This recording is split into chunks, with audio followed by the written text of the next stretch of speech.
Brian joins me now. Brian, can you walk us through what happened? Well, an incident obviously occurred. We were contacted by a local police service with a number of police officers here on the scene as they identified that we have a number of security cameras around our property as they'd located a deceased male on our property.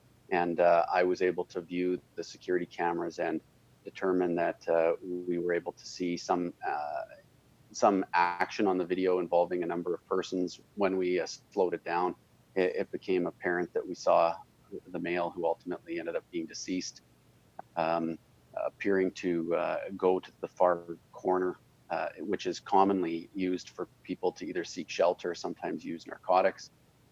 They were down there for some short period of time, ended up appearing to collapse, and then shortly thereafter, no more movement.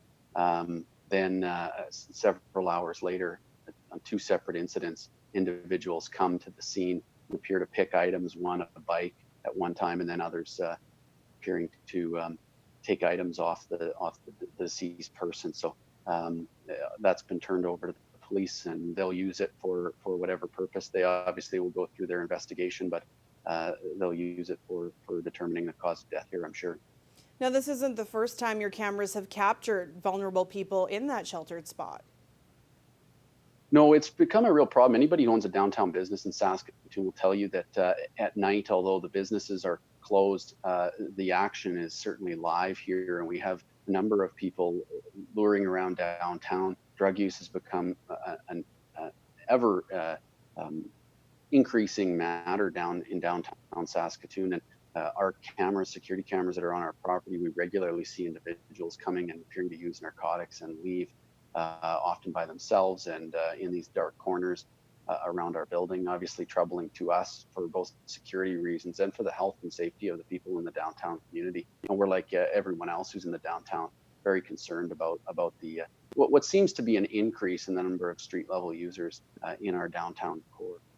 Brian, what do you think needs to happen now? Well, something needs to happen, and this is something that's been talked about by people in bigger cities and all around North America. We have a methamphetamine crisis, we have an opioid crisis, we have overdoses happening, we have police officers that have to deal with coming to find passed out drug users, we have EMS workers and medical personnel being called. What strikes me is that what we're doing isn't enough. I mean, I'm not trying to suggest that I've got the answers. It just every single night we're seeing people in downtown Saskatoon using, and when they overdose, the number of resources that get called out to those calls, people that care about the safety and well-being of these citizens are coming, whether it's police, whether it's EMS workers, having to take resources from other areas to try to resuscitate individuals or sometimes deal with deceased persons and deal with suspicious deaths that turn out potentially not to be. But the incredible amount of resources one hopes could be channeled in a different way. And certainly one of the things that I've heard a lot of people support is the idea of a safe injection or safe drug use site. And that's a very imperfect suggestion, but one that I certainly think needs to be examined closely, and at least anecdotally hear support for it. And we just need to contact the stakeholders and make sure that everybody has a voice so that we can see if we are going to create a solution or try to create a solution to these problems. We do so considering all the stakeholders, whether they're downtown business people, police officers, probation officers, social workers, or EMS workers. We just need to have those discussions and try to do better. Thanks so much for your time, Brian. Well, thanks for having me.